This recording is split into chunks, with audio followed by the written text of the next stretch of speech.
This week, one of the TV pundits, Bill O'Reilly, who has a show on Fox News, cable news network, issued a challenge to the religious leaders of the country, the clergy of the country, Christians, Jews, Muslims, to speak out against terrorism. And I accept the challenge, and I've already spoken out about it and have written many times in my Sunday letters and on the blog about the problem that we face and the true nature of the threat. And Bill's reasoning is that he wants the clergy to rally the people because, in his opinion, our government is paralyzed by political correctness and unable to make the necessary and difficult choices that they need to make to stop this problem and to protect the innocents, particularly in the Middle East, who are being slaughtered on a daily basis. And the fundamental problem, as I said to you before, is not a political one. The fundamental problem is the struggle over the true nature of God. And here's the dilemma we face, is that on our part, we're not involved in a religious war. We're not interested in fighting a religious war. But the other side is very much interested and sees themselves as engaging a religious war. And the struggle over the true nature of God puts us right there. We live in a society that has been cultivated by the values of the Bible. And we also are very tolerant people. We're willing to accept people who are different from us, people who share different beliefs, as long as we can share the same basic values together. And therein lies the problem. Speaking to my friends over in Europe who are now getting really fed up with the problem of terrorism over there, just as we are here, no one seems to know how to stand up for the values that we hold. The truth is, there are some values that are superior to other values. The problem is, when we say that, we feel like we're being less than tolerant. We're being less than equal to others. But that's the simple truth. We would say that the value of non-slavery is far superior to the value of slavery. Or we would say that the value of the equality of men and women is far superior to not having equality between men and women. And so how do we stand up for these values, and how do we change the situation at hand? One, obviously, is the use of force. And the church's teaching on the use of force, particularly in the just war teaching, is that we should only use as much force as is necessary to subdue the unjust aggressors. And that's up to the government officials, political leaders, to decide where that line is and how much force we truly need to use. But we know that, unfortunately, as much as we dislike it, we have to employ it. The second is engaging in a battle of ideas to convince people to change their minds and their hearts over the true nature of God. You know, one of the things the terrorists will repeat again and again is that the work that they engage upon is God's will. So the slaying of innocents, the beheading of people, and so forth is God's will. And there lies the theological problem.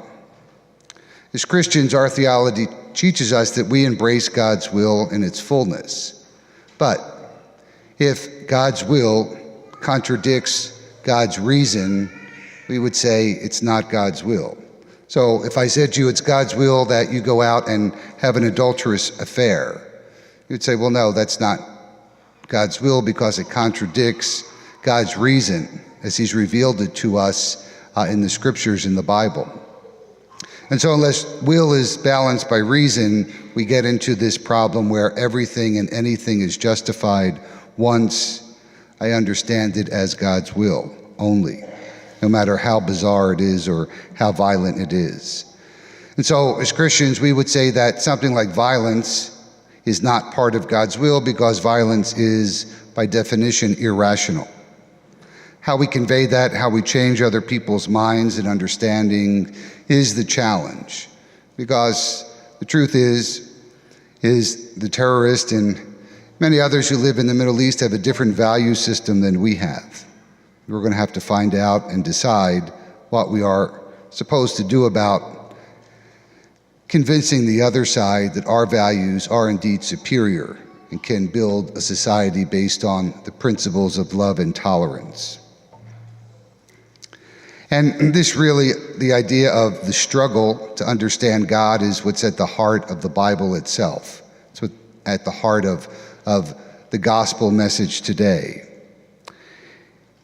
Trying to come to grips with who God is and who we are is the basic story of the Jews, particularly in the Exodus story. The Jews, as we know, called by Moses and led by him through the waters of the Red Sea from bondage in Egypt to slavery. And they're pointed towards the promised land, except that it takes them 40 years to get there.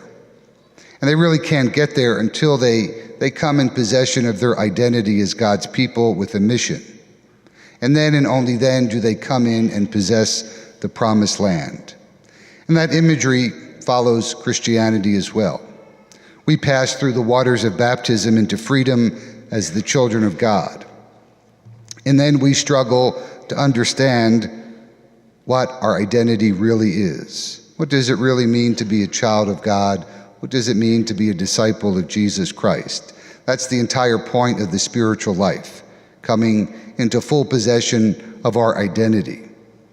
And it's when we do, it's then we come in possession of the promised land, which Jesus called the kingdom of God. And so it's not so much a geographical place or a final destination as much as a spiritual place. As Jesus said, the kingdom of God is within you, it's among you. But it's up to us to discover it by discovering who we are.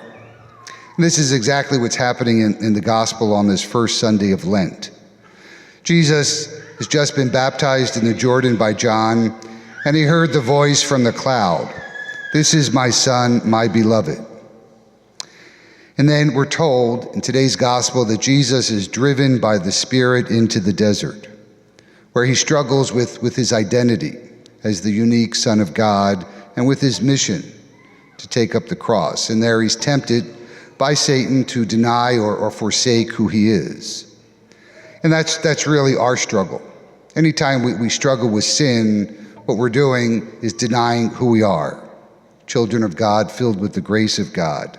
Children of God who live a certain way as God has shown us. And that's why we have the season of Lent. It's a time to take on the battle in a more intense way. On Ash Wednesday, our opening prayer of the Mass, we prayed that we would arm ourselves with the weapons of spiritual restraint to overcome the temptations that we all face. And so Jesus, by going into the desert, is acting out the great drama of Israel's exodus from Egypt, Israel's journey through the wilderness to the promised land. And the road that Jesus must tread, precisely because he is the dear Son of God, is the road that leads through the dusty and dry paths, through temptation and even apparent failure. And so it is for us as well. If we start the journey imagining our God is a bully, an angry parent wishing to discipline us, to yell at us, slam the door on us, or kick us out because we haven't made the grade, then we will surely fall at the temptations that are whispered in our ears. Or if we think God is merely sending us to enforce his rules rather than to bring his love into the world, we will succumb to the temptation to forsake our unique identity as God's beloved children. And then we'll never find our way to the promised land of the kingdom. But if we remember that voice, those powerful words of love that were spoken at Jesus' baptism and are spoken over us at our baptism as well, then we'll have the strength to journey on, to find the way through. Finally, towards the end of the gospel, Mark tells us that Jesus was tempted by Satan, and he was there with the wild beast, and the angels ministered to him. And the angels were there not to prevent him from falling into temptation. They were there at Calvary not to prevent him from embracing the cross, but to remind him that the Father was there with him, pouring out his Spirit in Jesus and through Jesus, through the actions that he took. And Jesus then had the strength to embrace what God had asked him to do. And so Jesus goes the way that all his people, all his disciples must go, which is the way of the cross, to hear those temptations, to fight, to struggle with them, to come to an understanding of who God is and who we are in light of that knowledge. And Jesus was able to do it because he had heard those words of love, those words of life at his baptism. And we can do it too, because we, like Jesus, hopefully have heard those same words of love, those words of life spoken over us. You are my beloved children. In you I am well pleased.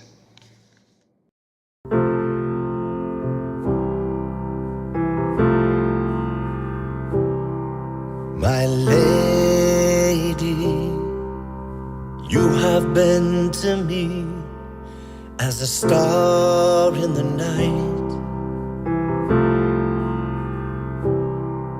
My lady, a comfort you have been, and a joy as well.